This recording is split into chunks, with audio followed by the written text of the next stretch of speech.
کی نعمت ایک بہت بڑی نعمت ہے، اس کی بھرپور توجہ کے ساتھ تربیت کیجیے. اور تربیت بھی دو طرح سے ہوتی ہے، ایک تربیت ہوتی ہے قولی تربیت، ایک تربیت ہوتی ہے عملی تربیت.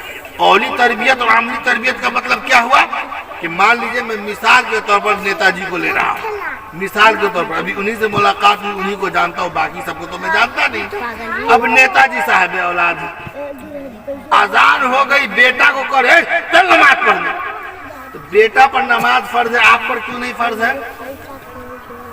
بیٹا کو کہہ رہے ہیں کہ تم کو بہت دن ہو گیا قرآن پڑھتے نہیں دیکھے ہیں، تو آپ کو بھی تو بہت دن ہو گیا، بیٹا بھی تو آپ کو بہت دن سے قرآن پڑھتے نہیں دیکھا ہے. آپ بیٹا کو کہہ رہے ہیں کہ سچ بولا کرو، اب بیٹا جان رہا ہے کہ ہمارا باپ بہت جھوٹ بولتا ہے. آپ بیٹا کو کہہ رہے ہیں جوا نہیں کھیلا کرو، اب بیٹا گزرتا ہے تو دیکھتا ہے کہ 4 کو جوا باز کے ساتھ آپ بیٹھے ہوئے ہیں. تو آخر اس بیٹے پر آپ کی اس حرکت کا کیا اثر پڑ رہا ہے کہ صرف زبان ہے، صرف بات ہے، صرف بولی ہے، صرف قول ہے، عمل نہیں ہے، فعل نہیں ہے. اس لیے ہمارے بزرگوں نے لکھا ہے اور بتایا ہے کہ تربیت 2 طرح کی ہوتی ہے، اور تربیت وہی اثر انداز ہوتی ہے جو عملی ہوتی ہے. قولی تربیت کبھی بھی عمر کے کسی بھی حصے میں انسان پر اثر انداز نہیں ہوتی. اور یہ اس کا ذہن کیسے بنا کہ ہم نے یہ دیکھا کہ موبائل سے، اب میں یہ کہوں کہ میں موبائل نہیں چلاتا ہوں تو یہ تو جھوٹ بات ہوگی. موبائل سے چھٹکارا پانے کا کوئی علاج بھی نہیں ہے، کوئی دوا بھی نہیں ہے. آپ سوچیں گے کسی طرح اس سے بچ جائیں، آپ بچ نہیں پائیں گے. احتیاطاً کچھ کم یوز کریں گے یہ ہو سکتا ہے، لیکن اس سے اب چھٹکارا ممکن نہیں. کیوں؟ ہمارا سارا پیسہ اسی میں ہے. ہم کو کہیں سفر کرنا ہے تو ٹکٹ اسی میں ہے، آئی ڈی دکھانی ہے تو آئی ڈی اسی میں ہے، سارا ڈاکومنٹ ہمارا اسی میں.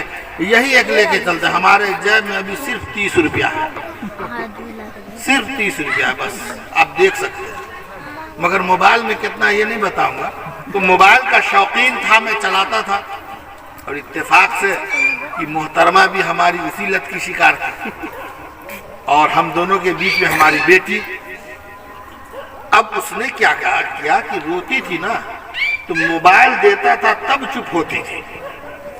اب ہم لوگ کو ٹینشن ہو گیا کہ بچی ابھی 1-1.5 سال کی ہے، 2 سال کی ہے، ابھی سے موبائل کی اتنی لت ہے کہ موبائل دیتے ہیں تبھی چپ ہوتی ہے. تو ہم لوگوں نے پلان بنایا، اور یہ پلان میں اس لیے بتا رہا ہوں کہ جب مجھ جیسا نااہل کم عقل یہ پلان بنا سکتا ہے تو آپ بھی بنا سکتے ہیں.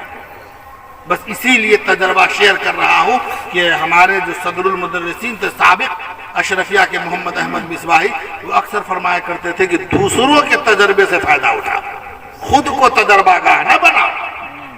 تو ہم لوگوں نے یہ پلان بنایا کہ دیکھو بچی جب تک جگی رہے گی یا آئے گی جائے گی تو زبردستی کا ہم لوگ پارے کی شکل میں باوضو رہیں گے، پارا کھول لیں گے، ہاتھ میں تسبیح لے لیں گے، اس کو پڑھنے لگیں گے، اللہ اللہ کرنے لگیں گے، سبحان اللہ کرنے لگیں گے، یعنی پورا اسلامی ایکٹیویٹی رہے گی. اس کا اثر، اس کا نتیجہ کیا ہوا کہ جو بچی صرف ہفتہ دن پہلے، 10 دن پہلے موبائل کے لیے ضد کیا کرتی تھی، وہی بچی اب اپنے ابو کے ہاتھ میں جو تسبیح ہے اس تسبیح کے لیے ضد کرنے لگے کہ مجھے یہ تسبیح چاہیے، مجھے یہ قرآن چاہیے.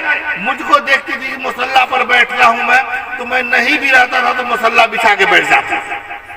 تو اب اسی وقت جو میں نے اسی ذہن سازی کر دی، تو بچے اصل میں گیلی مٹی کی طرح ہوتے ہیں کہ گیلی مٹی کو آپ جو شکل دے دیں. آپ نے چاہا کہ کوئی گڑیا بنائے، انگلی 5 کے بجائے 6 بن گئی، سب کو اکٹھا کر لیجئے، اور پھر اس کے بعد آپ چاہیں تو دوسری شکل دیجئے. پھر اچھا نہیں لگا، مٹی ابھی گیلی ہے، پھر دوسری تیسری شکل دیجئے.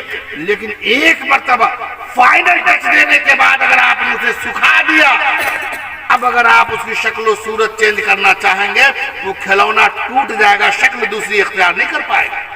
تو بچے اصل میں گیلی مٹی کی طرح ہوتے ہیں. بچہ جب بڑا ہو گیا اس کا مطلب کہ وہ سوکھ گیا، اب وہ کسی بھی تبدیلی کو قبول نہیں کرے گا. یہی وجہ ہے کہ بڑا ہونے کے بعد جب باپ اسی بچے کو سمجھاتا ہے تو بچہ باپ کی ایک بات نہیں مانتا ہے، گھر کو چھوڑ دیتا ہے لیکن اپنی عادت بد کو نہیں چھوڑتا ہے. کیوں؟ اس کے پیچھے کی وجہ یہ ہے کہ جو سمجھانے کی عمر تھی، جو گارڈنگ کی عمر تھی، جو نگہبانی کی عمر تھی، جو نگرانی کی عمر تھی، جو اس کی دیکھ ریکھ والی عمر تھی، اس میں ہم غافل رہے، اس عمر میں ہم نے اس کی نگرانی نہیں کی، اس عمر میں ہم نے اس کو چھوڑ دیا، 10 طرح کی بری عادتیں اس نے اختیار کر لی، اب ہم چاہتے ہیں کہ میرا بچہ شریف ہو جائے۔ یہ کسی طرح سے بھی ممکن نہیں ہے۔ بچوں کی عملی طور پہ تربیت کیجیے، عملی طور پہ تربیت۔ آپ بازار جاتے ہیں تو بچہ آپ کے ساتھ بازار جانے کی ضد کبھی کرتا ہے کہ نہیں؟ کبھی موٹر سائیکل پر بیٹھا کے لے گئے ہیں کہ نہیں لے گئے ہیں؟ میں تو اپنے بیٹا کو لے گیا ہوں کئی بار، کیونکہ وہ ضد کرتا ہے، اور کبھی کبھار 4 چکا بھی بیٹھ جاتا ہے کہ نہیں یہ میری گاڑی ہے، میری گاڑی ہے۔ تو جو کچھ وہ اپنے باپ کے پاس دیکھتا ہے وہ سب کو اختیار کرتا ہے۔ اب آپ کا چھوٹا بچہ ہے، اب بچے کو چھوڑیے، آپ اپنے آپ میں غور کیجئے۔ آپ میں جھوٹ ہوگا بچہ لے لے گا، آپ میں دغا بازی ہوگی بچہ لے لے گا، آپ میں خیانت ہوگی بچہ لے لے گا، آپ میں بے ایمانی ہوگی بچہ لے لے گا، جو بری عادت ہوگی سب آپ کی اولاد میں چلی جائے گی۔ اس لیے آپ چاہتے ہیں کہ بچہ نیک ہو تو سب سے پہلے اپنے آپ کو نیک کیجیے۔ اذان ہو تو یہ نہیں کہ بیٹا تم چپ رہو، آپ چپ رہیے بیٹا چپ رہے گا۔ اذان ہو گئی بیٹا تم مسجد جاؤ نہیں، آپ خود مسجد جائیے، بیٹا خود بخود مسجد جائے گا۔ بیٹا قرآن پڑھو نہیں، آپ خود قرآن کھول لیجئے، بیٹا آپ کے ساتھ قرآن کھولتا ہوا نظر آئے گا۔ اگر اولاد ہے اور چاہتے ہیں نیک نام بنے تو اس کا واحد سولوشن یہی ہے کہ آپ پہلے خود نیک بن جائیں، آپ نیک رہیں گے انشاءاللہ آپ کی اولاد بھی نیک رہے گی۔ میرا بچہ جو میرے گھر میں ہے وہ میری اہلیہ یعنی اپنی ماں کی تربیت ہے، اپنی ماں کے آغوش میں۔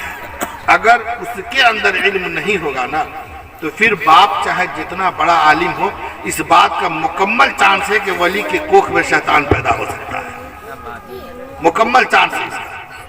اس لیے بچیوں کی تربیت کے لیے بچیوں کی تربیت ضروری ہے۔ اور یہ جو رونا آپ روتے ہیں نا کہ مرتد ہو رہی ہے تو غیر مسلموں کے ساتھ جا رہی ہے، یہ ہو رہا ہے وہ ہو رہا ہے، ارے بھائی تو سب کچھ کے لیے تو موقع آپ ہی دے رہے ہیں۔ بچی کا ذہن کیسے نہیں خراب ہوگا جب موبائل چلائے گی؟ تو بازار جانے دیں گے تو کیوں نہیں خراب ہوگا؟ ساری سہولتیں دیں گے تو کیوں نہیں خراب ہوگا؟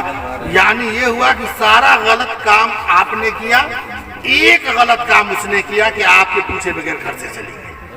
کلیجہ منہ کو آتا ہے کہ جب اپنے معاشرے کی بڑی بڑی بچیوں کو دیکھتا ہوں کہ دین سے بالکل نابلد ہے، پہلا کلمہ دوسرا کلمہ دین کے بنیادی مسائل سے ناواقف ہے، دل کرتا ہے کہ اس کے ماں باپ کو ڈھونڈوں اور دل کھول کے بھڑاس نکالوں اور جو کہنا ہے کہہ دوں تاکہ تھوڑی دیر کے لیے دل کو سکون ملے۔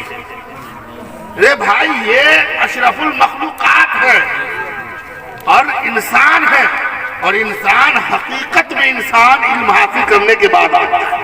بچہ ہو یا بچی، سب سے پہلے اسے دین کی تعلیم دیجیے۔